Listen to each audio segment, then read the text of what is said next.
Манай улс иргэний шинжилсэн бүртгэлийг зохион байгуулсан бөгөөд улсын бүртгэлийн ерөнхий газар орон нутагт улсын бүртгэлийн хилтэс сум хорооны улсын бүртгэгч гэрээт ажилчин консулын ажлын зэрэг 1733 албан хаагч оролцсон байх юм.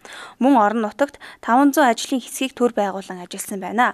2010 оны 7 сарын 5-наас улсын хэмжээнд иргэний шинжилсэн бүртгэлийг эхлүүлсэн. 2011 оны 6 сараас Хилийн чандад байгаа Монгол иргэдийг иргэний шинжилсэн бүртгэл бүртгэх ажил хийгдсэн байгаа. За өнөөдрийн байдлаар бол 1,953,093 16-аас дээш насны иргэд шинжилсэн бүртгэл бүртгүүлчихсэн.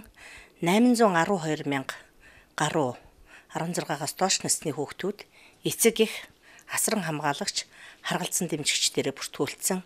Нийт Монгол улсын 98.1% нь иргэдийн 98.1% нь шинжилсэн бүртгэлд бүртгүүлээд байна.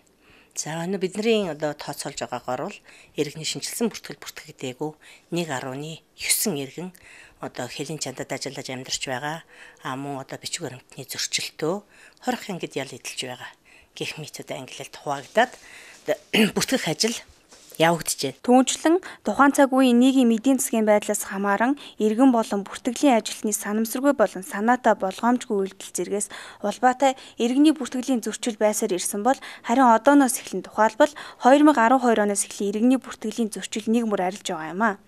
За өнөөдрийн байдлаар гэхэд бид нар 612,000 гаруй иргэний мэдээллийн зөрүүг арилгаад байна.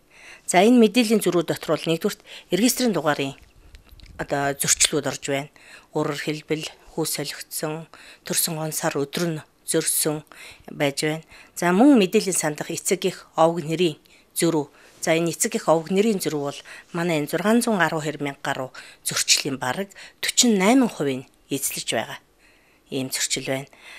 За мөн иргэний үнэмлэхэнд ярих мэдээлэл төрсний бүртгэлийнхаа мэдээлэл дээрээс зөрчихсөн ийм зөрүү байна. За ингээд энэ зөрүүнүүдийг аваад үзэхэд бол бараг 20 төрлийн зөрүүд байсан.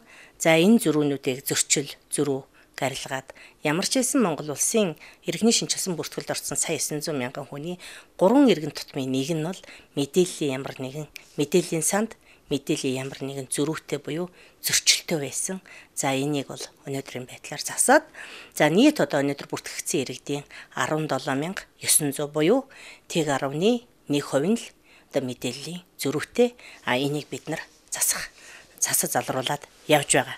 Иргэний бүртгэлийн зөрчлийн хүрээнд нийт 611,215 зөрчлийг үр шаттайгаар арилгасан бол иргэн тус бүрийн мэдээллийг хувийн хэрэгжүүлсэн байна. Манай улсын бүртгэлийн байгууллагад хандаж байгаа 2.7 сая иргэний нийт 15,483,773 архивын нэгжийг тус бүрээр хувийн хэрэгжүүлсэн байх юм а. Иргэн бүрээ хувийн хэрэгжүүлснээр иргэний бүхэл төрлийн мэдээллийг нэг дороос төргөн шуурхай үзэх боломжтой болж байгаа бөгөөд иргэний бүртгэл захин болж байгаа нь хувь иргэний болоод бүртгэлийн ажилтныг хөнгөвчүүлж байгаа юм а. Энэ нь манай улс олон улсын түвшинд нийцэг чиг хандлагад нийцсэн бүртгэлийн тогтолцоог бий болгоход чиглэгдэж байгаа юм а.